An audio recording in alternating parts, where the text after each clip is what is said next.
Primeiro, as manifestações continuam. O povo não saiu das ruas, com chuva, com sol, no domingo, no feriado, no dia útil. O povo continua. E o povo não está ali à toa. O povo não está ocupando os espaços públicos à toa. Primeiro, que é uma ocupação absolutamente ordeira, pacífica e respeitosa. Até os índios, em grande quantidade, estão marchando na esplanada dos ministérios, ou melhor, antes um pouco da esplanada, mais ou menos em frente ao quartel-general.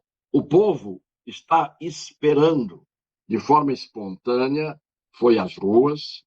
Não há uma liderança condutora que esteja por trás disso, determinando o que deve ser feito ou não. Não há uma convocação, uma conclamação, eu já disse isso várias vezes. O povo está nas ruas por 4 motivos. Em primeiro lugar, um inconformismo diante de uma candidatura que emergiu de uma soltura, de um alvará, de uma anulação, de um processo que tramitou em 3 instâncias e, ao longo do período em que houve essa tramitação, com condenações por ao todo 9 juízes, o Supremo acompanhava tudo isso e nunca se manifestou. Até que um dia, de repente, Edson Fachin, que tinha ligações estreitíssimas como cabo eleitoral de Dilma Rousseff, que era um homem ligado estreitamente ao Partido dos Trabalhadores e também ao movimento dos MST, portanto, um homem declaradamente com uma posição política e ideológica assumida, vai para o Supremo Tribunal pelas mãos dos seus parceiros e um dia monocraticamente, isoladamente, anula tudo e aí é acompanhado pelos seus parceiros do Supremo Tribunal Federal, que tem lado revelado para qualquer pessoa que tenha um mínimo de discernimento constatar. Pois bem, então um dos motivos foi o inconformismo de se permitir que este ex-prisioneiro condenado fosse solto, seus processos anulados, por uma razão de incompetência, que é, no caso, incabível, e aí ele vai e é candidato. E aí aparece proclamado como eleito. Bom, então esse primeiro motivo é o inconformismo de muita gente com esse tipo de prêmio dado a um candidato que, na verdade, não recebeu esse prêmio sozinho. É um prêmio que foi dado a ele, mas foi dado a apêndices, a extensões do candidato, e até um prêmio autoconcedido a alguns que o tornaram elegível. Esse é um dos motivos. O outro motivo é o direito legítimo que muitas pessoas têm de não confiar no processo eleitoral, que não se resumiu apenas a uma eventual falha das urnas eletrônicas. Não é só isso que mexeu com o ânimo de muita gente. É o próprio processo eleitoral, desde lá atrás, que foi conduzido de uma forma indiscutivelmente parcial, não isonômica. Isto é, o tratamento não foi igual no que diz respeito ao que se fez contra o presidente da República, candidato, e os demais candidatos, principalmente o seu adversário, que foi com ele para o segundo turno. Então, isto também mexeu com o ânimo de muitas pessoas. Uma outra razão para o povo estar na rua é a continuidade de atitudes tomadas pelo TSE, e algumas, como sempre, tomadas isoladamente pelo presidente do TSE, para criar situações de constrangimento, de intimidação, de coação em relação às pessoas de um modo geral. Outro motivo foi a repressão que foi ordenada pela polícia, ordenada à polícia para praticar polícia militar, polícia rodoviária federal, contra os manifestantes, que, na verdade, em nenhum momento soltaram um único estalo de salão, manifestando-se, portanto, todos de forma absolutamente respeitosa, pacífica, ordeira. Então, tudo isso somado, ligado à falta de explicações que o servidor público, que é o ministro de um tribunal, deve à sociedade como um todo. Ele pode ter a sua preferência eleitoral. O que ele não pode é ter lado no exercício do seu mistério. Ele não pode ter um lado. Esse lado não pode interferir nas decisões que têm que ser justas.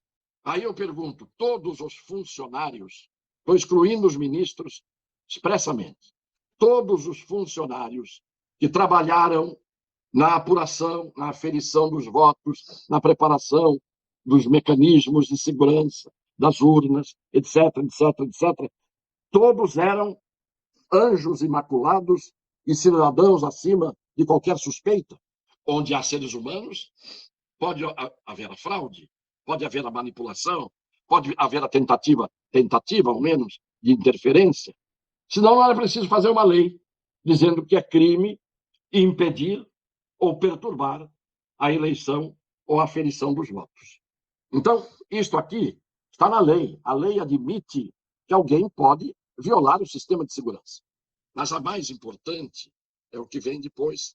Artigo 359-T.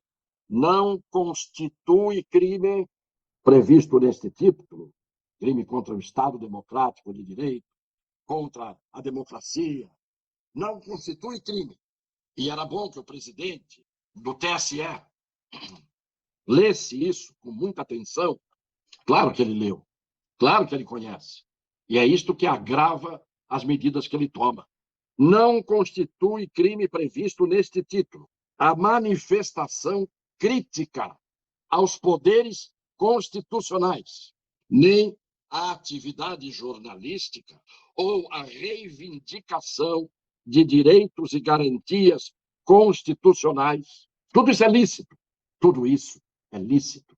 Reivindicar direitos e garantias constitucionais. Vale dizer, o cumprimento da Constituição e das leis que dão garantias e direitos, como nós já cansamos de ler aqui, por meio de passeatas, reuniões, greves, de aglomerações ou de qualquer outra forma de manifestação política com propósitos sociais.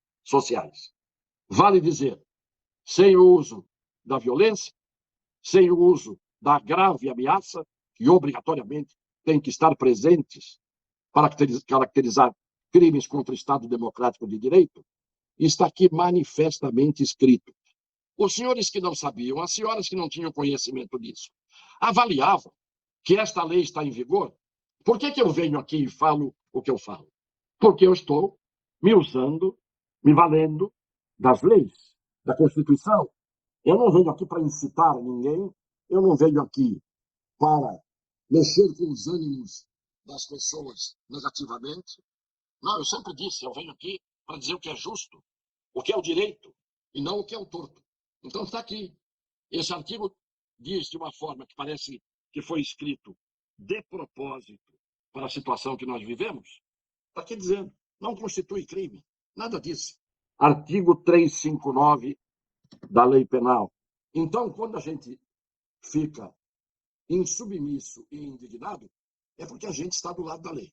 Alguém dirá, mas o povo está à porta dos quartéis.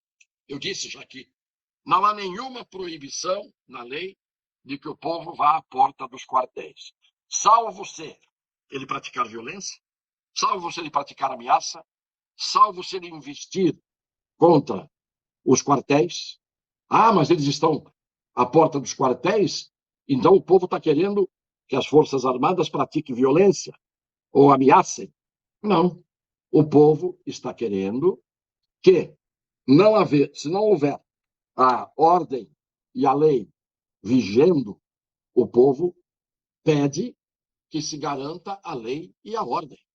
Isso é constitucional. O povo, por enquanto, está parado ali em frente. Não está instigando, não está incitando as Forças Armadas a praticarem golpe ou violência.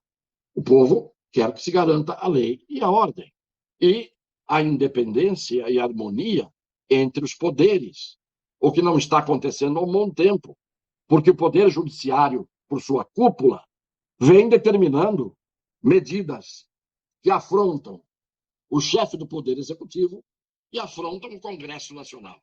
Se o Congresso Nacional está emudecido, se o Congresso Nacional não faz críticas permitidas pela lei, é um Congresso de emasculados, é um Congresso de covardes, porque o direito de falar, o direito de criticar e o direito até mesmo de tomar atitudes dentro da Constituição e da lei, o Congresso tem. Agora, se há lá pessoas que se calam, se intimidam, se acovardam, não cumprem o seu dever de representação do povo, que é o dever que eles têm. O povo vê que os seus representantes não fazem por ele. Então, o povo vai para a rua para mostrar que não está satisfeito com a aplicação das leis, ou a não aplicação das leis, com as atitudes arbitrárias que são tomadas, como ontem. O senhor Marco Sintra, um homem de idade, que tem talvez quase a minha idade, ou tem a minha idade, eu tenho idade para ser pai do senhor Alexandre de Moraes, com os meus 80 anos. Então, a gente, quando tem um pouco mais de idade, fica um pouco meio com vontade de colocar nos trilhos as pessoas que às vezes saem dos trilhos, com conselhos, com críticas, que é uma forma absolutamente democrática, garantida pela lei, de a gente fazer as coisas. Pois bem, ontem, o senhor Alexandre de Moraes determinou que o candidato a vice na chapa da Soraya, foi o Marco Sintra, um economista de alto conceito, que já ocupou cargo, inclusive, no Congresso Nacional, em 48 horas prestasse depoimento na Polícia Federal, porque ele simplesmente fez indagações a respeito de notícias sobre coisas mal explicadas a respeito das eleições. E qual é o dever do servidor público que é ministro do tribunal? Servidor público, servidor do povo. Qual é o dever?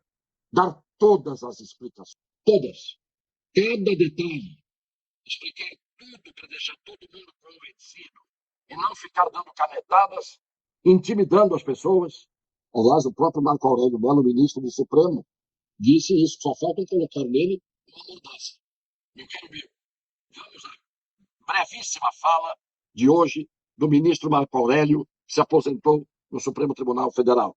Isso, não vejo com bons olhos o que vem ocorrendo. Daqui a pouco eu talvez não possa mais atender a Jovem Pan e ter ou até mesmo colocar uma mordaça. Isso é um ministro até ontem do Supremo Tribunal Federal, que chamou aquele inquérito que não acaba, que é um